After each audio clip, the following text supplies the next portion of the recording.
American political propaganda machine, controlling the minds of African beings, controlling what I know by what I hear and what I see. Signed the Civil Rights Bill and told me I was free, and I believe. Bush bombed the towers, then said he was protecting me, and I believe. Voluntarily joined his army to fight for freedom overseas, and I believe. We've been bamboozled, run amok, mentally locked down with mind cuffs, waiting on the clouds to come lift me up. Patiently I await while I'm stuck, sinking fast in deceitful quicksand, hit with African images of Tarzan, come out of the madman, giant Ugandan, lesbian images of Suge and Seeley, images as Nefertiti, in order to justify genocide, first dehumanize, then destroy, portray all blacks to be savages, pimps, hoes, and dope boys, murderers and liars, prevent the rise of another black messiah, discredit and fabricate, colonize and false educate, neutralize self-help with images that force me to self-hate, belittle and berate black women as gold-digging holes so that I place no value in them. So mentally distraught I set my sights on a demic that grant me my human rights. My savior is my enslaver, therefore my enslaver I refuse to fight. American political propaganda machine got me docile, undeserved tribulations and trials, but I'll wait on politicians and white Jesus in the meanwhile. What I am forced to see is what I know, therefore all I know I've been told. Cush's Corner podcast was created with the explicit objective to proffer insights and solutions to Black African peoples worldwide who have consistently been oppressed for centuries by the anti-Black institution, racism, white supremacy. Its straight talk discussions aim to eviscerate Black self-hatred, white assimilation, and foment healing so we can exercise collective Black progress. Remember, ignorance is curable. If you would like to support this channel, please take a moment to subscribe and press the like button. Asante. Our God commands growth and prosperity to African people. Peace to all God's beings. Greetings, Black family. My name is Cush the Black Unifier. I'm the Prime Minister of an organization called Positive Comedic Visions. Positive Comedic Visions, or PKV, is a community-based African-centered movement committed to the absolute self-determination and empowerment of Black people worldwide.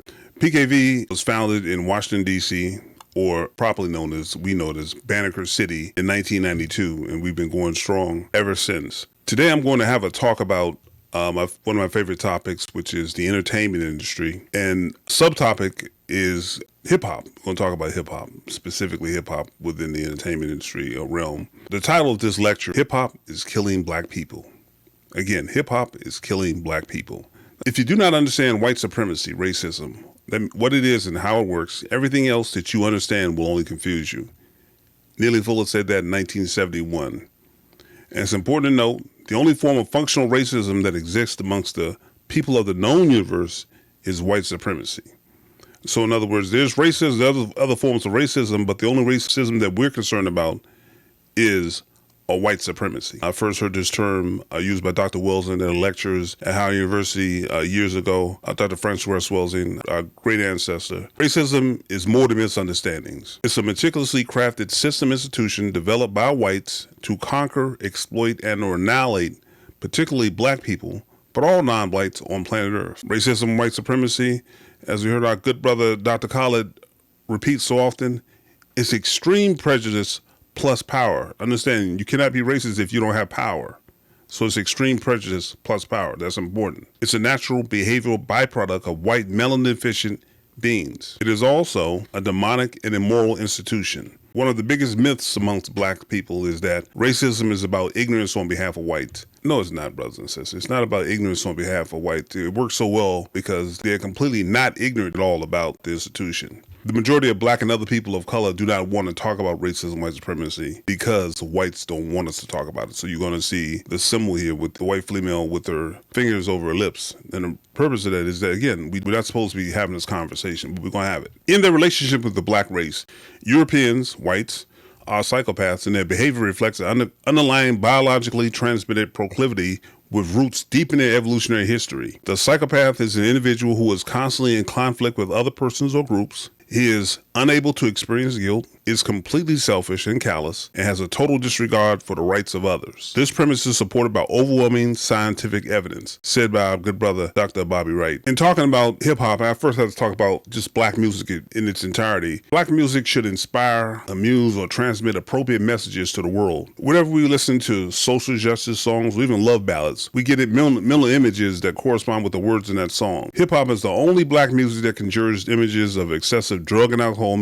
just consistently drug and alcohol use, criminal behaviors, misogyny, sexual backwardsness, and black self-hatred. Hip-hop is a powerful tool of racism and white supremacy. I'll say this, no self-respecting African can rationally defend it. You cannot rationally defend it. And the black people that do need to stop using plantation logic, because that's exactly what they're using, plantation logic, to defend this genocide noise. Dr. Francois Wellsing also used to ask the question frequently, what is black music telling us about the war we're in? And for many of us, we're saying, what war? We're not in a war. Brothers and sisters, we've been in a war ever since we entered those slave ships during that great tragedy called the Maafa. That genocide. We've been having a conversation about the entertainment industry for a long time. This is a flyer actually from 1998, so it's a topic that's been well discussed by us. And I just want to say that hip-hop is killing black people, and we have to admit that it is. And if you don't know it, if you listen to the end, if you put on your critical thinking caps, if you're honest with yourself, then you have to come to the same conclusion. We have to understand, brothers and sisters, that most of the entertainers, especially rappers, they don't have a clue about how and why they're being used to keep black people mentally and morally retarded. They don't know how America was founded and how she attained wealth. They don't understand how the Maafa was the greatest European wealth-building apparatus in human history, said our good brother and ancestor, Dr. John Henry Clark. Greatest wealth-building apparatus in human history. That's some heavy stuff right there.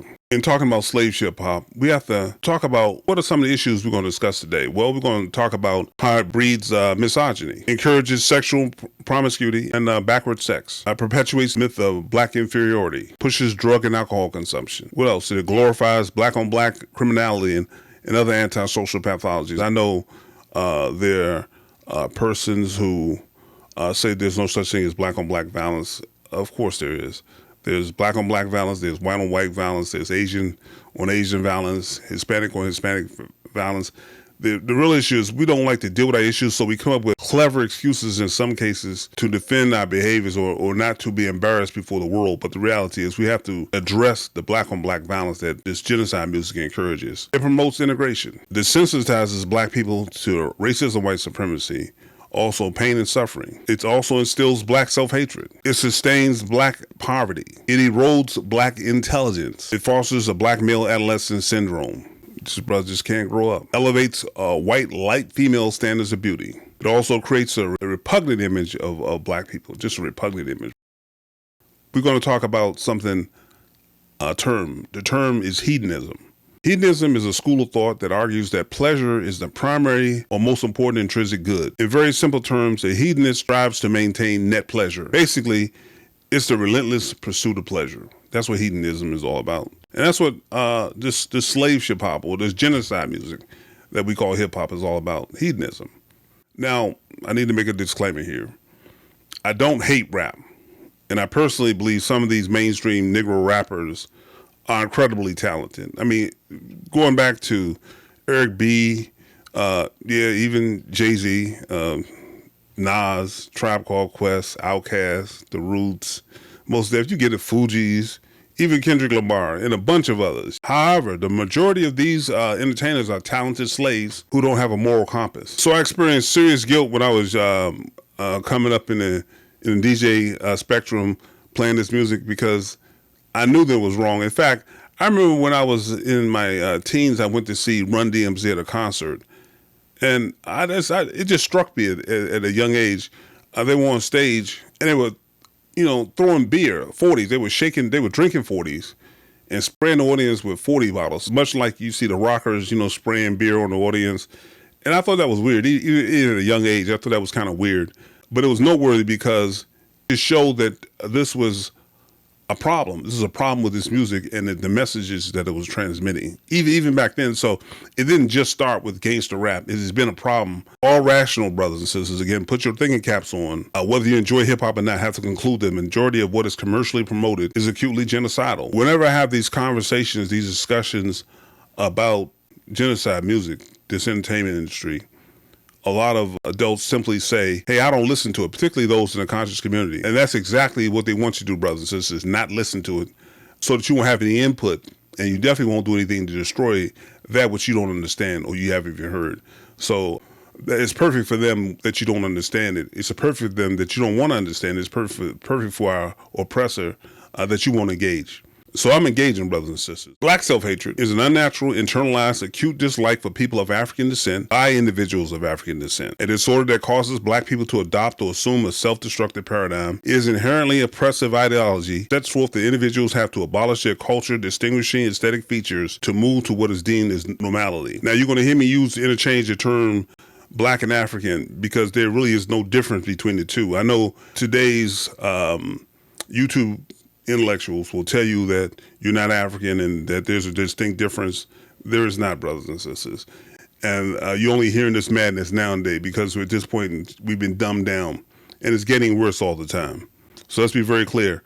When you hear me use the term African, Black, I'm talking about the same thing. I use the two terms interchangeably. The base measure of self-hatred is the N-word. And a lot of people have a problem with this because a lot of our people use the term. I used to use the term, but that doesn't make it right because all of us are doing it. Any and all use of the N-word, no matter its spelling, whether it's used by a white or a black person, no matter in what context or in whatsoever tone of voice, translates into the following statement. Consciously or subconsciously, I'm helping to maintain a local, national, global system of racism, white supremacy, said by our ancestor, giant sister, Dr. Frances Wellesley. And this is really interesting.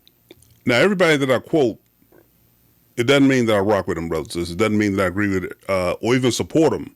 This is a statement that I thought was one of the most powerful statements. It was said, the N-word is not a generational issue. The N-word was never a fad. It was a primary tool in the enslavement, disenfranchisement, and cultural destruction of a race of people. Thus said Jason Whitlock. Again, when you hear me make quotes, it doesn't mean I agree with the individual. It doesn't even mean that I support the individual. And some of the other persons you'll hear me quote, the reality is, if I support them, you'll hear me saying that I support them. But just because you hear me quote them doesn't mean that I support them. So I want to be very clear about that.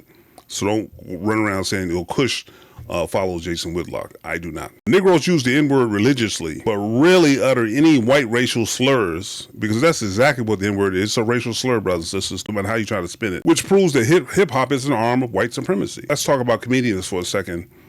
And this is always blown my mind how you hear a comedian talk about white people do this or white people do that, or they'll say ends do this and ends do that, and then they'll say white people.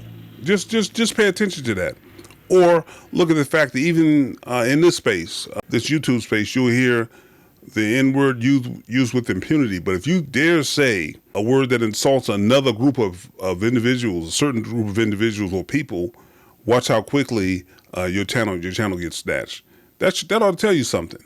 You have permission to destroy yourself. Part of that destruction starts with, first and foremost, what you see when you look in that mirror. And if you see the N-word, you've got a problem. What are some of the other things we talked about? We talked about the slave ship hop, or this genocide noise. It encourages, promotes black body mutilation. Now, this is very interesting to me to see black women walking around with these I know some people say I'm old fashioned. I'm still young. Piercings through the nose and piercings in the face. And I mean, piercings everywhere. And when I was coming up, when you had piercings like that, you were usually white or some deranged person. Nowadays, you see sisters walking around with sleeves, and I know old times have changed. But let's look at the race meter and look at where black people exist at the bottom of every relevant statistical scale, the very bottom, even now in 2024. So you can't say this body mutilation has helped us. We have to look at the fact that a lot of people that are getting the tats and getting the piercings and doing all these strange things to their body, again, doesn't understand the origin of this behavior. With regards to black people, I'm not talking about any tribal or religious purposes. I'm talking about spiritual purposes, when there's actually a reason for it, tribal, cultural reason. But I'm talking about the subculture. I'm talking about that tells you to go out and mark your body up simply because everybody else is doing it. And of course, we have to look at no place other than the prison system, where brothers and sisters, particularly brothers, have nothing to do with their time. So of course they're going to write on their bodies. They don't have anything productive or progressive to do with their time. So they take that time and take pens and go to writing on their body. And they come out of the system. And of course, because we hold these individuals to high standards once you've come out, and this is all real. You know it's real. We tend to copy what they do. So now a lot of the hip hoppers have been to jail. been arrested, they've been through the system, they come out with these tattoos. And for me, when you see a black person who has a neck or a face tattoo, I just conclude that you're a disturbed individual. Why would you write on your face? It definitely stems from the prison system. What rational reason would you have to write on your face? It's mind-boggling to me that you would literally write on your face. Don't get that one at all. Never will. We have to conclude again when we see these things that either something was definitely something wrong with you mentally, but you're a follower, definitely a follower. What else does this genocide noise do? Well, what it does is it elevates white, light, female standards of beauty. And what I'm talking about is all these rappers, when you look at the videos, most of the sisters, and it used to be way worse, practically all the sisters are light or damn near white. That's by design. Pay attention, turn your brain on sometimes when you're watching the television, and you'll notice that all the commercials, if they have a black family at all, the black family is going to be mixed. It's going to be a black male with a white female and black children. That's amazing because that doesn't occur in our communities. It's not on the level that it occurs on these commercials, but we see them pulling this play all the time because they're pushing this idea that white and light is the standard to be acceptable, to be accepted.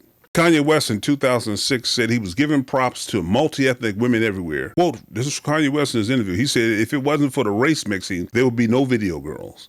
In other words, you can't be in a video unless you are white and light. Me and most of my friends like mutts a lot, is what he calls them. Black women waste billions of dollars trying to look white. It's not all your fault, sisters, I know, because that's what brothers have been responding to. It's natural for any member of an ethnic group of a race to want to be mates with the opposite member of that group. In other words, male, black men, black women. Unfortunately, the black men have been trained away from themselves. And all this, brothers and sisters, stems from that great tragedy I talked about. We don't have a clue about what happened to us on those slave ships, what happened to us when we landed on these shores. But rape happened all the time. It happened a lot. In fact, it happened as much as we breathed, brothers and sisters. We literally were raped till we hated ourselves because there was nothing, there was no one, there was no entity, there was no help. We just had to endure rape. We had to endure the suffering. And then to be told, especially for black women, because the men were raped also, especially the little boys, you have to understand, to be told that you were ugly and worthless and valueless. The thing is, humans going to try to move away from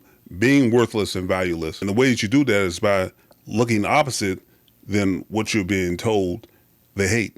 So the slave monster hates dark people, although, again, he raped, but he so-called hated us. Most black women in the entertainment industry look like drag queens. Let's just be real honest. That's where the culture is right now, with the disturbingly loud European weaves, the crazy hair colors, elongated eyelashes. We call them next day blinds. You'll see sisters walking around with these next day blinds, ultra revealing clothing, multicolored nails. That's one of my pet peeves, to see mature women with this clown nail set. And when you look at the trans community, a lot of those individuals like to be seen, so they do the most outlandish things to be seen. Unfortunately, for sisters that don't know where this behavior is coming from, they're just following. We got a race full of followers without understanding where this behavior originates. It is said that art imitates life. The truth is, and the social engineers know this, that life imitates art. So they put this stuff out there, put these images out there, and we follow it. So we have a lot of sisters who hate themselves. They hate being African because African, if you're black, you don't get back. If you're white, you're right. So we try our best to be as white as we possibly can. I remember there was an ad that came out for Ciroc vodka. You see it here. It says, this is P. Diddy. He's looking for attractive girls, but only those with light skin. The casting call released by Imperative Management requests girls of certain height and size requirements, as well as, check this out, only white, Hispanic, and fair-skinned African Americans. Look at that, right in front of your face. Understandably, the casting has sparked considerable controversy. Hip-hop Renaissance man Sean Diddy Combs will be shooting a new television commercial for Ciroc vodka, and only African American women with a light, fair complexion need apply, according to the casting information sent out by Imperative Management. The casting call, which is also open to white and Hispanic women, goes on to specify both height and size requirements, stating that only that those who meet the criteria will be contacted. This is very interesting. For those who say they don't listen to it, you have to understand, this absolutely affects you because it affects all of us, brothers and sisters. It has a powerful effect. Think about young girls looking like their natural, beautiful African selves, being told they're not beautiful because their skin isn't light. Hell, I personally went through that. I've been called every name in the book, been told I was black and ugly my whole life. The reality is, brothers and sisters, that's just the way it is. And that's the reality of where we're living, and that's the reality of what we've been taught. So we look at these ads and things like that. We have to understand that A society had to unconsciously or consciously establish a standard of beauty. Those closer to the standard set were considered beautiful. The further away you were from the standard, the more unattractive you were considered. That's from a quote from Brother Dale Jones. He said the standard was normally set by the facial and body characteristics of the majority group. Whites. They set the facial and body characteristics. Again, the children that came out of that rape, when they would take the sisters and rape them at night, they would tell a white female that she was the most beautiful, she was a porcelain queen, but at night, they would tiptoe, sometimes they wouldn't even wait till night, they would tiptoe to the slave quarters and rape again the black women with impunity. And these mixed babies would come out. These mixed babies were told and encouraged to believe that they were better looking because, again, they had white in their system. What else does hip hop do? This genocide noise. Well, it pushes drug and alcohol consumption. This is a big one also. Everywhere you see, brothers and sisters, we got black people walking around with plastic cups, even sisters now, because the sisters have remarkably changed in the last 20 years. Walking around, everybody's drinking and drugging. And actually, this really took a steep increase when President Obama really pushed to legalize marijuana. I had a friend that said all of a sudden everybody smelled like weed during and after and since Obama's presidency. I'm not a fan. And if you were a reader, if you were someone that really studied from a thinking man or woman's perspective, you wouldn't be a fan either. So, according to the National Survey on Drug Use and Health, the daily use of cannabis of any kind among Americans surpassed the daily use of alcohol. It's getting worse. I mean, everybody's high and or drunk or both. And understandably, brothers and sisters, we got to, again, look at where we are as a group. I know most of us don't think in a group sense because, again, that's what also this entertainment industry as a whole, particularly hip-hop, pushes their individualism. Everybody's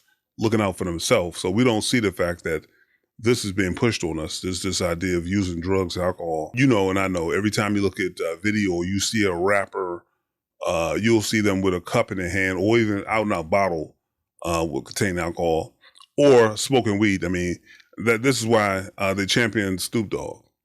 And people say that, hey, it's not a problem. It is a problem, brothers. It's a huge problem because, as Dr. College said, if smoking weed was going to get us over, as much weed as black people smoke, we'd already been over. So we have to look at the fact that it's not helping us, brothers and sisters, it's hurting us. Yeah, we're partying and having a good time, but at some point, we have to face the reality that, again, that we're dead last in every relevant scale. And we have to look at the fact that what we do, our children are always the first casualties. About 60% of youth aged 15 to 25 say they listen to hip-hop music daily. This was done several years ago, and watch hip-hop videos several times a week, compared with 45% of Hispanic youth and 23% of white youth. I'm not concerned about who else listens to it. I'm concerned about us. My concern with this is talking to our people. But check this statistic out. It was done by the National Center on Addiction and Substance Abuse. It says a child who reaches 21 without smoking, abusing alcohol, or using drugs is virtually certain to never do so. Very poignant. Never to do so. If you make it to 21 without doing it, well, before you're 21, your parents and other adults around you who are close to you influence your behavior. So if we stop behaving the way we behave, brothers, I'm talking about the adults in our community. If we stop all this plastic cup BS, we can save our children. We're setting poor examples. What else does slave hip-hop do? Well, the other thing we got to talk about, it breeds misogyny, black misogyny. Black women are the victims of vicious misogyny. We just saw the ad that I showed you, and that's pretty much the standard. These non-black talent firms reinforce the idea that, again, you have to be mixed or damn near white to make it. And you can see it all the time. See Dolores Tucker. He says, no other group of people in the country will permit their youth to be given contracts to call their mothers, grandmothers, and sisters and aunts all kinds of vile, filthy names. And that is the truth. We have embraced this kind of behavior. It's sickening. It doesn't make any sense. Except that, again, it's an arm of racism, white supremacy to promote misogyny. Yeah, get the black men to hate black women and vice versa. And you don't have to worry about the two if you got them fighting each other, which is really what we're seeing happening more and more every day. But Dr. Wilson, she said that black women, you could solve this issue. Now, mind you, Dr. Wilson was one of our greatest user psychologists by trade. And she said, black women possess the power to change via their womb. They can shift audacious power back to the black masses.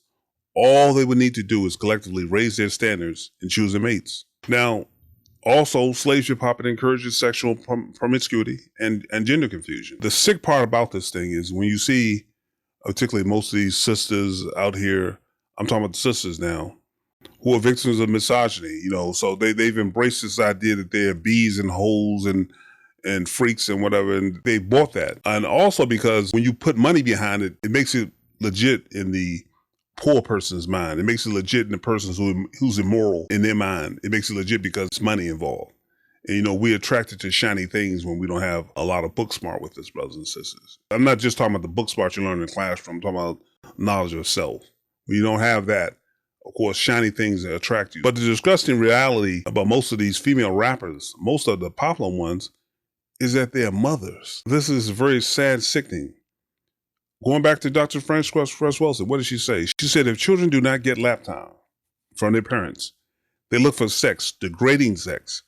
Sex obsession is a result of depression, dependency, deprivation syndrome.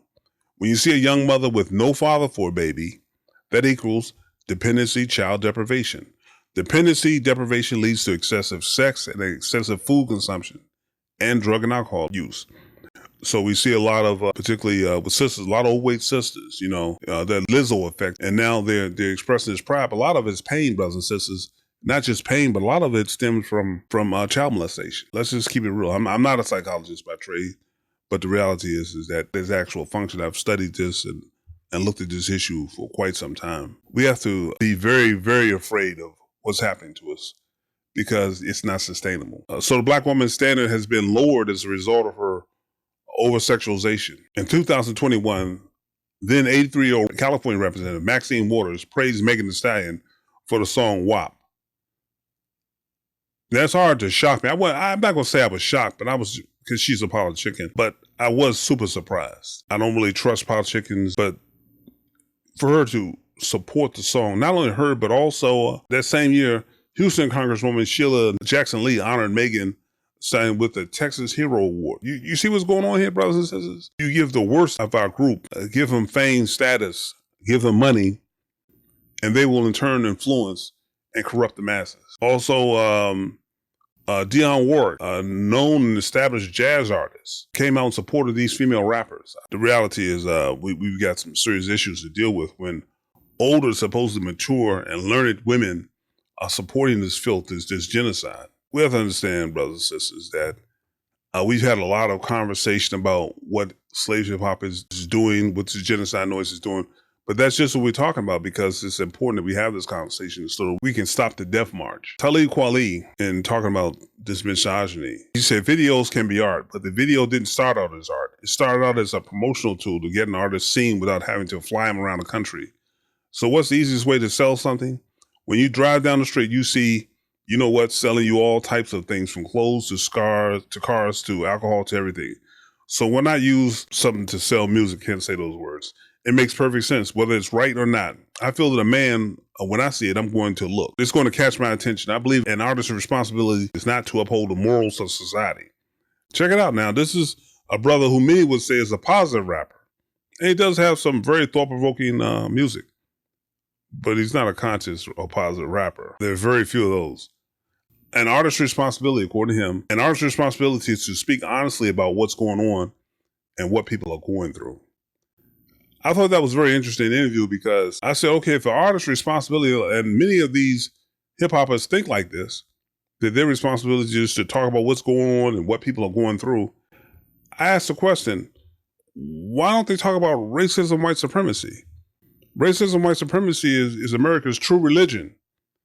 And we all know the effects, police brutality, redlining, all this workplace discrimination. I don't hear the rappers, and you don't hear the rappers talking. You don't hear that conversation in their lyrics because they're trained, they're bought and sold, brothers and sisters. This is an absolute setup.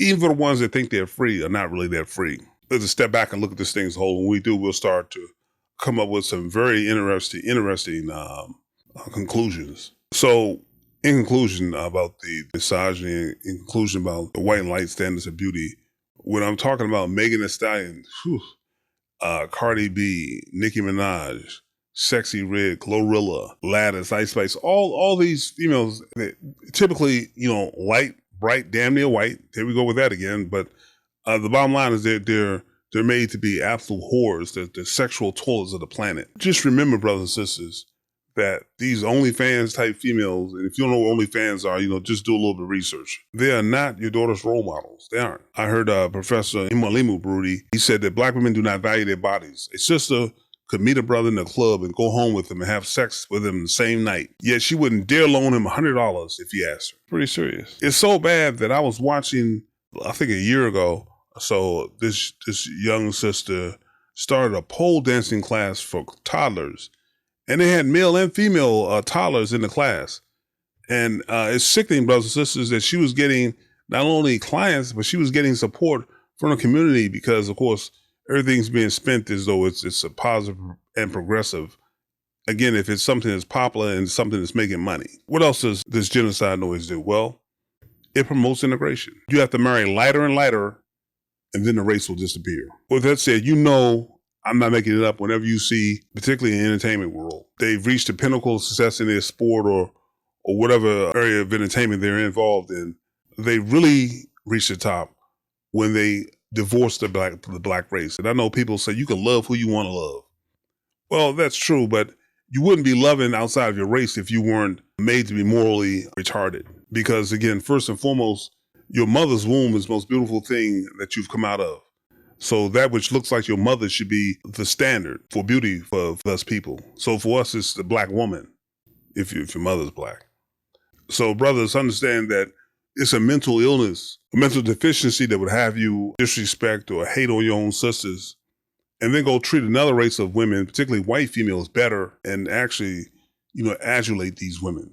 The idea that you marry lighter and lighter to eliminate your race, because that's what it's all about, is an extreme act of self-hatred. This genocide noise sustains black poverty. Conspicuous consumption is a roadblock to financial success. Again, we love shiny things. Poor people think that money is going to make us happy, brothers and sisters. We think that if you just had that car or if you had that jewelry, that watch, you will be happy. Look, I'm telling you, having nice things, that's actually an African cultural concept. You should like nice things. You should like things that are beautiful. But again, you don't sell your soul to get those things.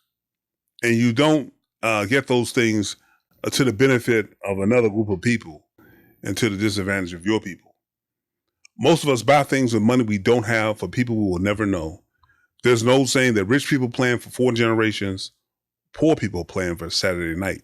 I had a good brother, Drew, but he always says that it's expensive to be poor, but the cost is not always monetary. And speaking about this poverty, this idea, when you're constantly flashing these expensive items to the youth, you're putting before the world that this is what makes the black man and black woman happy. Dang well, that's not what makes them happy. It's not wholesome, brothers. It's not going to sustain you. You're just going to continue to want more and more. You know how you can have more in life? You can have more in life. There's a quote that says you can have more if you desire less. And again, I'm not saying that you should not want nice things. It's okay to want to drive a nice car, but you want to live within your means. That's the reality of it. That's the best way to live. That's the most stress-free way to live. And these genocide rappers, these slave ship hoppers, I got a lot of different descriptions. I call them poverty pimps. Because again, every time you see them promoting a product, 99.9% of the time, it ain't black owned. And if it is, it's just for a short, brief period of time. Because what these Negroes do is, even if they come up with a line of clothing or something, they're going to sell it to someone else to benefit from the people. So again, they're poverty pimps because they keep us in this cycle of spending money that we don't have, brothers and sisters. And that's everything from the liquor to the clothes to the cars, brothers and sisters. It goes in other person's pockets. And with that said, speaking of liquor, these companies have an aggressive marketing with the hip hop community, and that's not a secret. There's an article, and I'm going to put it on display. It talked about how rap music saved cognac. This article absolutely blew me away because it talked about these French grape growers who don't even know black people, who had no experience around black people. They were on the brink of financial disaster, and they started selling cognac. It says, but what the shy French grape grower does not understand is that she owes a debt of gratitude to American hip hop artists. Rappers' adoption of cognac, the storied French spirit, as their preferred party booze, has been a godsend for Louvet and her fellow farmers. 5 years ago, the region surrounding the small town of Cognac in southern France was on the brink of ruin. The economic crisis that sent consumption of the brown liquor plummeting in Asia, its #1 market. These days, the cognac industry is thriving thanks to America, not Asia. Exports of cognac to the United States have nearly tripled over the past 10 years. And last year, this was in 2003, I believe. And last year, Americans spent an estimated $1 billion on Napoleon's nightcap, so it's even worse now. Behind this trend are the likes of P. Diddy, Snoop Dogg, and other rappers who have embraced the pricey brandy with a 300-year history as a status symbol that has spawned cult cognac following among young urban black people who mix the liquor in new cocktails with names like Thug Passion and French Connection. The idea that doing this alcohol consumption actually saved white folks in France, brothers and sisters, is absolutely disgusting.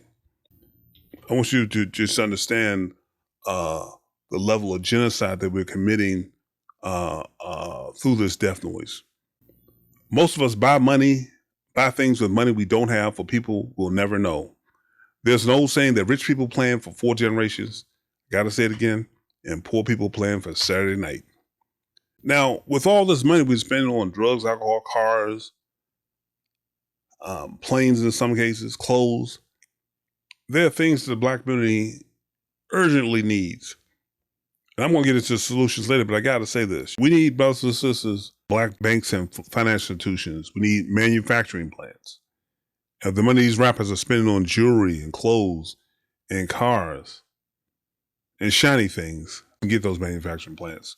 We need black-owned video sharing platforms. We need a black YouTube. We need grocery stores and markets. We need large concert venues, which we don't have. You know, we dominate this music industry. We need more straight black agents, attorneys, and accountants representing black entertainers. We need large financial support for independent black schools. We need significant financial support for a few grassroots organizations and groups. They're dying every day. These schools and these independent self-help organizations need the kind of money that rappers are throwing away, brothers and sisters. I don't know of any that don't need funds to be able to expand on their ideas to liberate and save the black community. So we need those things. But rich black entertainers, notice I said rich, not wealthy. They think that our people exist to provide them with possessions. The truth is those possessions exist to assist our people with liberation.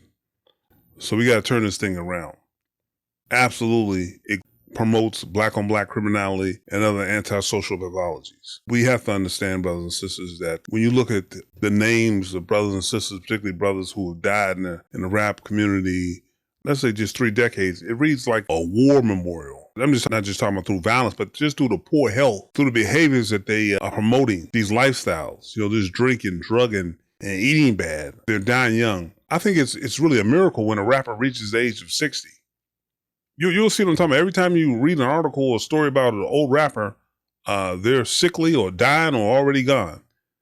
I'm not trying to be funny, but that should be telling about that this lifestyle is really, one brother used to call it death noise.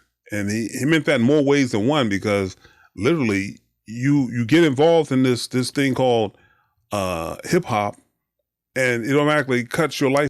Also, when we talk about antisocial pathologies, one of the things I'm sure drives you nuts, it drives me nuts. Say, for instance, you're at a stoplight and some Negro jerk pulls up beside you and decides that you should hear the song that they're playing, because of course they're playing at a volume that everybody within a 50-meter vicinity can hear it loud. They decided to be your DJ for that time period. Or let's say you're at home in your neighborhood and you're getting ready to open your business the next morning or going to work or whatever, and some Negro pulls up with their car and then once again decide to be the DJ for the community at 1, 2, 3, 4 o'clock in the morning, not concerned at all about the people that live in that community. All this noise. What is this noise telling us about the war we're involved in, brothers and sisters?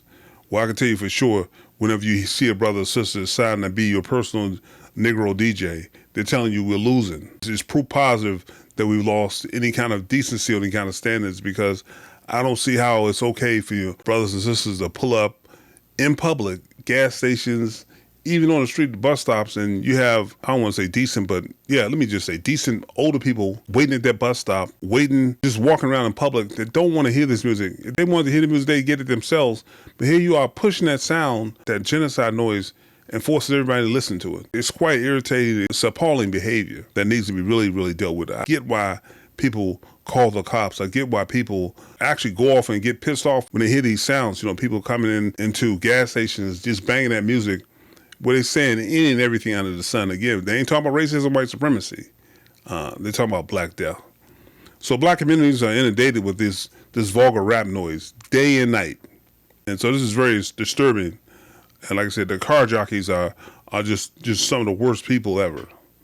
So if you're one of those people, you know, cut the crap. In terms of this death noise, one of the reasons why we say it's death noise is because we have to understand that practically every song, and I don't like to label everything gangster rap, because it's not just gangster rap. If you listen to some of these songs that are not necessarily gangster rap, they're still talking about black on black violence. They're still talking about ops and still talking about killing people and destroying the enemy. The war correspondent, you know him as Del Jones, said, our ancestor, said, our toes are tenderer when another African steps on them. Our patience is shorter when dealing with another blood. Our word is not as good as the pledges we give to their military, police, and private industry. Our blood seldom spills for African causes, but runs freely for the maintenance of global white supremacy. We are indeed insane. A study published in the May 2003 issue of the Journal of Personality and Social Psychology found that students who listen to violent music are more likely to act violently. Across 5 studies, we found that violent lyrics do increase violent thinking and aggressive feelings. So,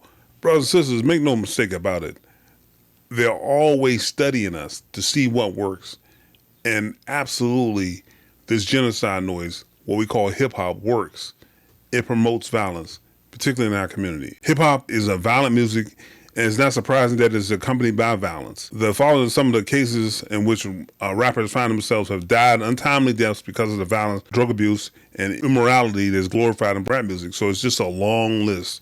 And like I said, it reads like a war veteran memorial when you go through the list of brothers and even sisters who died via violence and from the drug abuse. The issues that makes this death noise so popular, brothers and sisters, is that most of these entertainers, these rappers, come from single-parent homes. There was a quote from The Game. He was talking about Malcolm X and Martin Luther King. Look what he said. He said, like Malcolm X and Martin Luther King, sometimes N-words got to be killed before their greatness can be recognized. What kind of disrespectful? I guess he thought he was waxing poetic, but it was seriously disrespectful. Then I began to look into The Game and read this about him. It said, since Taylor's birth on November 29th, 1979, his life hasn't been filled with many happy memories. All his 4 brothers have different mothers. Because he was the kind of kid who would get into anything, his kid, I hate that word, because he's the kind of child who would get into anything, his grandmother gave him a nickname. She said he was game for anything. That's how he got his name, The Game. His childhood spent with his mother, father, and 2 younger sisters was happy until his father upturned his world. He said, it started the day my dad decided to molest my sisters, his own daughters, he says. I still can't figure out why a man would do that to his own seed. My mom, she was young with all those kids in love with my dad. She thought my little sister might have been making up a story, maybe. As a result, Taylor and his sisters spent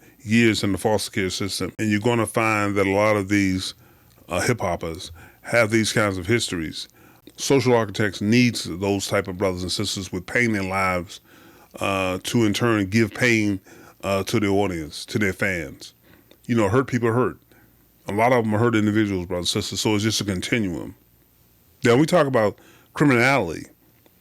We'll be all day. We talked about, if I just started reading a list of crimes and rappers who committed those crimes and the times they spend in jail or in prison, and I'm talking male and female. So we know that getting arrested and spending time in prison it's a rites of passage for rappers. This is sick. This doesn't make any sense at all. And again, put your thinking cap on. Start thinking in a manner that says, I want to live and not die. And you'll come to the same conclusion. Criminal behavior is applauded and encouraged in rap. And this is why we're saying we need these people around this entertainment industry to be black, because they're encouraging you to genocide. In the hood, I know when I was younger, I know even now, you get teased if you speak a certain way, if you speak properly. You get teased if you want to get good grades in school, particularly if you live in the projects or in poor areas, these poor communities, which I'm a product of. You know, I got teased a lot for the way I spoke. But the reality is that they tell you, well, you're talking white. And what I was ready to say is the reality is we're not talking white. We're not without acting white. No black person has ever been taught to think like white folks. If you thought like whites, you would want your own nations, to control your own neighborhoods, to control your own economy, to have your own military, to control the resources on your own ground, to be highly educated servants. Slaves not in control of their own destiny. You want to remove them from power. That's our powerful doctor, probably one of the greatest minds in the movement outside the Honorable Elijah Muhammad, Dr. Amos Wilson, our phenomenal ancestor. Just basically said, we're not taught to think like white folks. And there are a lot of great minds, brothers and sisters. I just happen to have my favorites. Slave ship hop desensitizes black people to racism and white supremacy, pain and suffering. I was reading an article not that long ago, and it talked about how the youth at a particular funeral of a young man in D.C., he was a preteen, that the funeral was held in a church, and it was packed to the brim with young people, and the reporter for the local newspaper talked about how there was almost no tears for the youth. They walked by the casket when they were doing a viewing, and they were whispering things to each other like, wow, where was he shot? Or it doesn't look like he was shot. They're so desensitized to the pain and the suffering. They're desensitized to the violence. And all these lyrics that are beating them in the head and the brain and the ears daily, brothers and sisters, having a profound impact. And I'm not just blaming just on hip hop, because it's in the movies, it's in the games we play, hell, but primarily because our children are saturated with this death noise. This has actually caused them to become like zombies, brothers and sisters. Slave hip hop, it fosters a black male adolescent syndrome. Who else besides me is embarrassed every time you see Snoop Dogg just behaving like a teenager, when you know he's got to be smarter than what he's being portrayed? Not just him, but a lot of other rappers just pop up and act like infants. And this is on purpose, brothers and sisters, to keep particularly black men in their place, to make sure that they're not a threat. So it absolutely fosters a black male adolescent syndrome. When you control a man's thinking, you do not have to worry about his actions. You do not have to tell him to stand here or go yonder. He will find his proper place and will stay in it. You do not need to send him to the back door. He will go without being told. In fact, if there is no back door, he will cut one for his own special benefit. His education makes it necessary, said Dr. Carter G. Woodson, another brilliant mind. Slave ship hop, genocide noise perpetuates the myth of black inferiority, this whole Sambo mentality. And it's spread all around the world, brothers and sisters. And again, we have to go back to everything we do is based on what happened to us when it came to Mother Africa and snatched us, when it came around the world and gathered African people, brothers and sisters, and distributed us around the world. We have to understand that everything we do is based on that. Some of us, very few of us, are trying to get back to where we were before that period of time. Unfortunately, not enough of us are trying to make an effort to do that, because most of us have capitulated. Most of us have decided, and it's no fault of our own. When you look at the fact that 80% of the teachers in the United States are white females, you get an understanding of why we think the way we think. We're literally being trained by enemy. So we're being trained away from ourselves. So this myth of black inferiority has basically taken hold in our brains, and we actually believe that we're inferior. I mean, I literally used to think that when I would see a white person in class, that they would have the answer to the teacher's question, so they would have the right answer because they were white, because all the television programming, everything you saw in media pretty much backed up that thought. The slavery law of 1665, which stayed in effect till 1968, and the Maryland Doctrine of Exclusion, 1638, check this out. It states that blacks must be excluded from the benefits afforded whites, and that blacks must remain non-competitive with whites except in sports and entertainment. Isn't that something? And that's holding true right to this day, except in sports and entertainment. So when you look at most successful blacks, who actually still kind of look black, it's sports and entertainment. They're only allowed to excel in sports and entertainment, which is where most of our millionaires come from, sports and entertainment. Slave ship hop erodes black intelligence. Our oppressors have constructed a wicked plan to keep black people from being non-competitive. And the plan is very simple. Grant the least likely to succeed the easy opportunity to be rich. Give you an example. When you're young, you're constantly being told, well, you go to school so that you can get a good job, or you can start your own business. You're told that, right? You're told that you have to go to school to be successful in life. Well, the social architects, the oppressors, have thrown that in the trash. They say, no, you don't. You don't even have to know how to read. As long as you interpret some rap lyrics or interpret some death noise to put it to a beat and sell it to the people, you can be rich. Because we'll promote it and we'll say, hey, this is great stuff right here, and you could be rich. And that's what's happening right now. We have people who are literally functionally illiterate. Going back to the war correspondent, Dale Jones, he said something very important. It is important to note that most artists are weak, easily addicted to drugs, women, consumer excesses, and synthetic creative egos. Usually they are plucked from the underclass and controlled. That's real heavy, very heavy. Think about that. Negroes have turned the world upside down with their pseudo-intelligence, brothers and sisters. I travel to Mother Africa at different times, and I've not gone to Africa and not been expected to know a rapper or know a rap song. I remember going to Ethiopia one year, and I was with a driver, and he starts playing 50 Cent. And I said, man, turn that off. I don't want to hear that. We get enough of that back in the States. And he's all, you want? I said, no, I want to hear some cultural sounds, you know. I'm trying to deprogram. I'm trying to de-stress. And you hear the N-word flying around. This all comes from the blacks in America, brothers and sisters. So whatever this anti-intellectualism they're pushing now, what are they talking about? Think about the image that we're putting out before the world. About none of this shit. Leave me alone, don't take my phone. It is what it is. I'm on. Man, I'm gonna be totally honest with y'all, the whole world. This type of music right here don't make you want to love nobody. This type of music right here ain't gonna make you want to care about nobody. And I'm just gonna keep it all the way real. The type of music that we keep on consuming, it ain't nothing but death. It don't do nothing but kill everything inside of you. And the reason why I'm talking about this is because I'm constantly seeing people who really want relationships. They want love. They want to be understood. You know what I'm saying? They want healthy relationships. But how you gonna have that when this is the type of music that we constantly consume in our community or just in the world? F that boy, F that girl, F this person, F, like how, man? How you gonna even have love when you keep producing this type of hate? You see what I'm saying? That music don't make you care about nobody. It really don't. It just promotes death and everything. Think about it. All it do is continue to keep on causing a rivalry and a division, because when old girl dropped the F and F boy free, guess what? Dudes came out and dropped the F girl free. But once again, see that type of energy go back and forth. Oh, you don't like me, I don't like you either.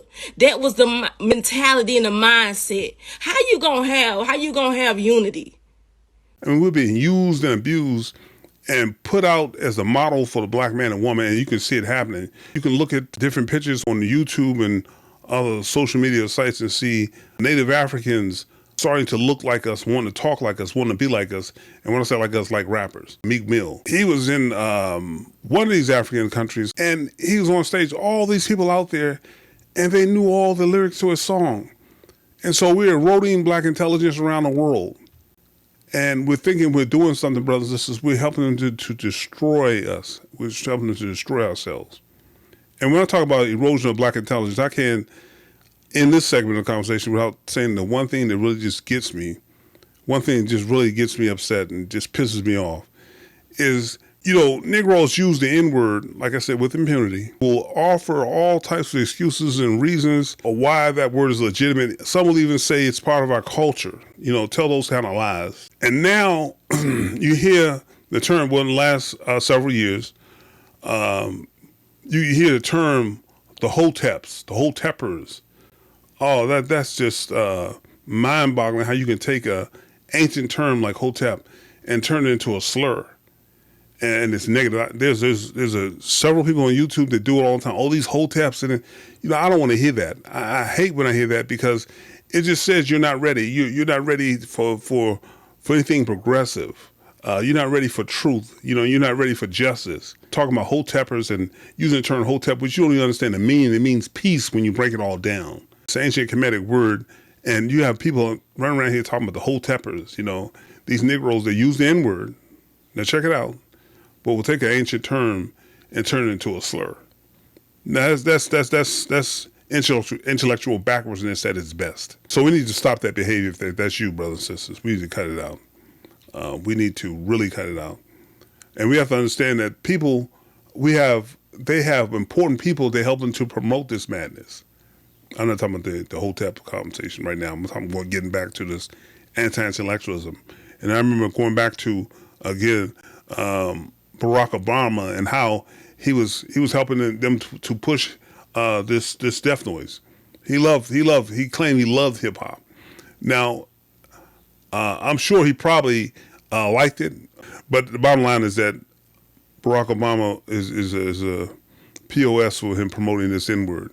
We know this Ivy League school trained lawyer wasn't listening to no damn hip hop when he was studying and trying to become positive and progressive human being. It's absolutely ridiculous. Hip-hop creates a repugnant image of black people, brothers and sisters. A horrible image of black people worldwide. I was running around here naked, and I run around, brothers don't know how to pull their pants up, and wearing flip-flops all the time, got piercings everywhere. Just all messed up in the head. But it's a very ugly and repulsive, repugnant image. But Dr. Wilson said it best. She said, racism, white supremacy dictates that black people should be primitive, pitiful, stupid, and silly. This glamorization of negative imaging is all the more telling in light of the fact that much of rap, especially gangster rap, increasingly plays to a white audience and is widely consumed by white youth who find little difficulty accepting the stereotypical criminality of black youth and the denigration of black women. Of course, white youth are going to listen to it. White folks love rap because, again, it's an arm of racism, white supremacy. It places you in the back of the line. It makes you non-competitive. It makes you a weak combatant, if a combatant at all. So with that said, brothers and sisters, we have to understand that there's no greater power in the world today than that wielded by the manipulators of public opinion in America. No king or pope of old, no conquering general or high priest ever disposed of power even remotely approaching that of the few dozen men who control America's mass media of news and entertainment. It is they that control black self-perceptions, thus affecting black unity and pride, and that determines the images of how black Americans are portrayed before the entire world. Brothers and sisters, we're pawns of the game. And with that said, can't really get into this in this space. You must get some other materials where I talk much more straight, much more truthfully, much more openly about who's actually behind this. But I'm going to tell you, brothers and sisters, do your own research and figure out there are three major music labels: Universal Music Group, Sony Music Entertainment, and Warner Brothers Music Group. They together control 70% of the music industry. For lack of time, I'm not going to get into how that control is manifested, but understand they control it all, brothers and sisters. They're responsible for controlling and pushing this death noise. Now, it's our responsibility, brothers and sisters, to stop being used. We have to understand that, with that said, this hip-hop, slave hip-hop, has poisoned many areas of life, people activity. We talk about education. It's done it with religion, absolutely, in fashion, politics. I was doing some lectures some years ago, and I remember talking about Kwame Kilpatrick. I called him the hip-hop mayor. And of course, he ended up going to prison. Brothers and sisters, when you start seeing the earrings in the brothers' ears and the backwards baseball caps and the outsized jewelry and the slang, you already know. And now, again, women have invaded that space. And so now there's a female mayor named Tiffany Henyard in the suburbs of Chicago. Pretty much she's the new hip-hop mayor of this town in Dalton, Illinois. Same kind of thing. Just brutally a criminal, brutally immoral. Slave hip-hop has affected us with regard to morality. And one thing that's come out of this whole subculture that we call hip-hop, this genocide noise, is we have this hip-hop nationalism where you have these YouTube intellects who come forward, brothers and sisters, with no amount of training, no books under them. They don't have any kind of respect for our elders. The ones who preceded us don't have any respect for our freedom fighters who actually got us free. They don't know a thing about Haiti, brothers and sisters, the Haitian Revolution, and how important that small, tiny nation is to the liberation of African people. We wouldn't be free if it weren't for Haiti. That's another story. That's another lecture. We'll talk about that another time. Fact is, very little good can come from a segment that does not value education and embraces of poverty culture. This whole idea of us, brothers and sisters, taking poor brothers, particularly brothers who were part of gangs and crews, it's almost comical. They're claiming to be in control of their neighborhood, but they're in control only to the extent that they can sell death and destruction to their community, but they don't actually physically own the community, and they're being promoted. That's sick and sad. We're going to wrap it up. I'm going to give you some solutions to this issue, brothers and sisters. There are many, many more. You can come up with some of your own, but I think these are base level solutions. First and foremost, let's understand we should never, when I say never, I mean never trust an entertainer. NTE, never trust an entertainer. I started saying that back in the 90s, never trust an entertainer. And it's absolutely true. And a lot of these issues come up. Just know, never trust an entertainer. We must stop mutilating our temples, brothers and sisters. Stop it. If you already started, I don't want you to feel guilty.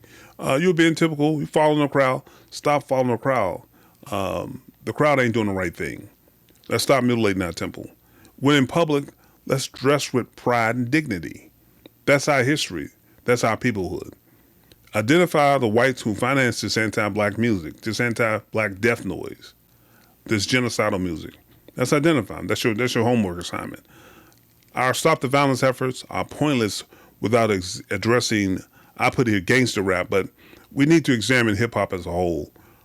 It's sad that we tend to have these rallies and gatherings behind these killings and murders in our communities, and they never ever bring up the music, the sound. They never bring up hip hop because, again, we like shiny things because we don't have permission to talk about racism, white supremacy. But if you don't, then you're never going to solve your problem. You're going to continue to have the same problems. These funerals are going to be a continuum, and they have been, and they will continue. To form close bonds with woke, not the white woke. They take everything and turn it around. It's sort of like the way they dance. They turn it around. Woke for us means conscious black people. Nothing wrong with that. No reason to feel guilty about being woke, brothers and sisters. Let's reject integration in all forms. Stop using the N-word in any form. We got to stop that space. It's based on how we see ourselves and how we describe ourselves. Let's read scholarly books by black authors.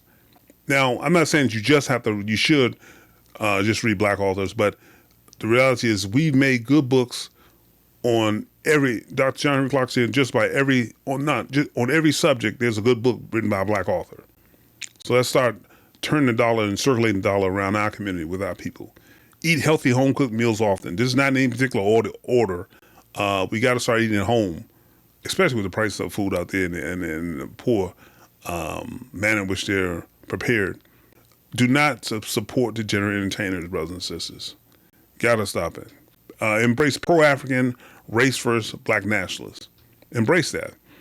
Champion the tradition of black family, which is father, mother, and children.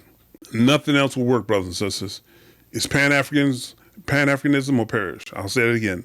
Nothing else will work. It's Pan-Africanism or perish. Each and every victim of racism should minimize the time and effort spent doing anything other than thinking, speaking, and acting in a manner that helps to eliminate racism and helps to establish justice. Each and every person should seek to do this every day in every area of people activity, including economics, education, entertainment, labor law, politics, religion, sex, and war. So said Brother Nellie Fuller so wonderfully. We shall make ourselves consistent with our ancestral past, the whole traditional philosophy that was based upon harmony with the universe. Let us reconnect with our ancient voice. If you appreciated this discussion and would like more content from Kush the Black Unifier, please take a moment to subscribe and press the like button. Please leave all feedback in the comments section. Also, Kush the Black Unifier does not have any social media accounts, so if you would like to contact him, please visit Positive Comedic Vision's website at positivecomedicvision.org. Asante Sana for sharing your time. Hotep.